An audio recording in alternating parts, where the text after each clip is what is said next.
ഇന്ന് എനിക്കൊരു പൊതിച്ചോറ് തിന്നാൻ വല്ലാത്തൊരാഗ്രഹം. എന്നാൽ പിന്നെ ആഗ്രഹം സാധിക്കണമല്ലോ. വാഴയിലേക്കായി ഞാൻ പറമ്പിലേക്ക് ഇറങ്ങി. നല്ലപോലെ വാട്ടിയ വാഴയില ഒരു ന്യൂസ് പേപ്പറിൻ്റെ മുകളിലേക്ക് വെച്ച് കൊടുത്തു. അതിലേക്ക് നല്ല ചൂട് ചോറിട്ട് കൊടുത്തു. നല്ല തേങ്ങാ ചമ്മന്തിയും മാങ്ങ അച്ചാറും നാരങ്ങ അച്ചാറും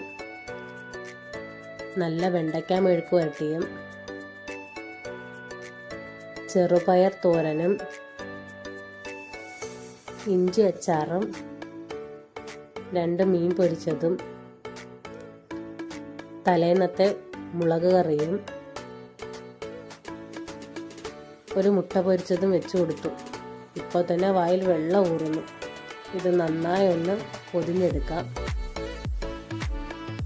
ഒരു 3 മണിക്കൂർ കഴിഞ്ഞ് ഇത് തുറന്നൊന്ന് കഴിക്കണം.